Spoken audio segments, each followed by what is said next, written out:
and welcome to another episode of The Word for Kids. I'm Jamie, and I'm guiding you through the books of Joshua, Judges, and Ruth. Last time, we began talking about judges. These were people appointed by God to lead the Israelites out of trouble, and they got themselves into trouble a lot. The people who had been with Joshua had grown old and passed away, and the next generation that grew up did not follow God's laws. Instead, they got caught up in following other gods.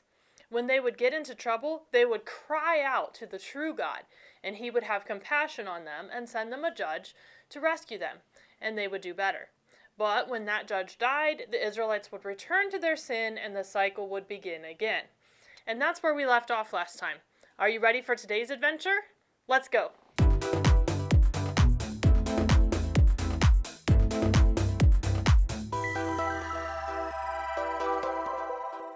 So, as we talked about, the Israelites kept returning to their sin, and this time was no different. After their last judge died, they again did evil in the eyes of the Lord. So he sold them into the hands of Jabin, king of Canaan. There was a man named Sisera who was the commander of Jabin's army. Sisera was a scary guy. He had 900 chariots fitted with iron, and he had cruelly oppressed the Israelites for 20 years. So they cried out to the Lord for help.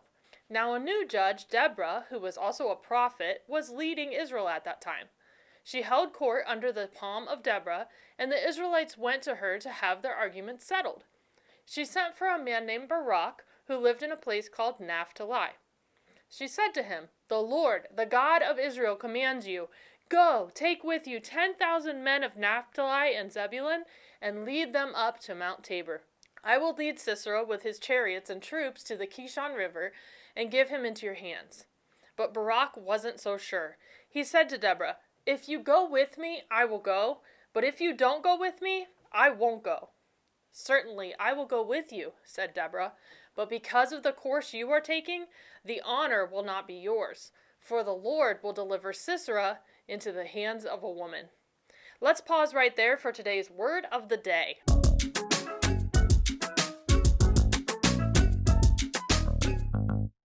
Today's word of the day is honor. To show how great someone is. To show high respect for someone. Receiving honor was very important to people in ancient cultures. So Deborah went with Barak to Kadesh, and there he summoned 10,000 men. Sisera found out that Barak was on Mount Tabor, and summoned for himself all of his men, along with his 900 chariots fitted with iron. Then Deborah said to Barak, "Go! This is the day the Lord has given Sisera into your hands. Has not the Lord gone ahead of you?" So Barak went down Mount Tabor with 10,000 men following him. At Barak's advance, the Lord routed Sisera and all his chariots and army by the sword, and Sisera got down from his chariot and ran away. Barak continued to pursue them, and all of Sisera's men died by the sword. Sisera continued to run away and fled to the tent of a woman named Jael. "Come right in, don't be afraid," she told him. He entered the tent, and she covered him with a blanket. "I'm thirsty," he said. "Please give me some water." She opened a skin of milk and gave him something to drink. He then asked her to stand in the doorway of the tent. He told her, "If someone comes by and asks you, 'Is there anyone in there?' say, 'No.'"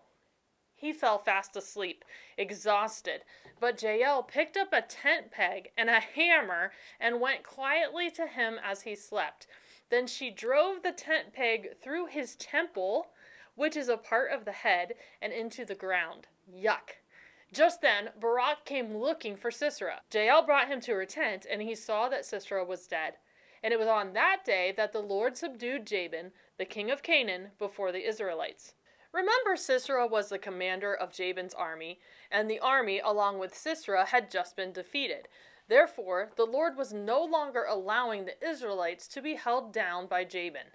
The hand of the Israelites pressed harder and harder against Jabin, king of Canaan, until they destroyed him. And that's where our story ends for today.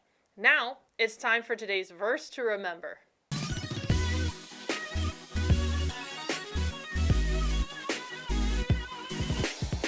Today's verse is Job 42:2. I know that you can do all things. No purpose of yours can be thwarted. One more time. I know that you can do all things. No purpose of yours can be thwarted. Job 42:2. We learn today that once again the Israelites cried out to God, and he once again came to their rescue.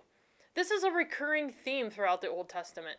We've talked about it many times. When the Israelites got so messed up from trying to do things on their own that it seemed they'd be completely destroyed, they cried out to God, and he came to their rescue. If you find yourself in an impossible situation, cry out to God, which just means pray. Ask God to help you. He may not always give you exactly what you're asking for, but he does have a plan for you. And when you're willing to follow his plan, amazing things can happen. That's all the time we have for this episode. I can't wait to see you again soon for another episode of The Word for Kids.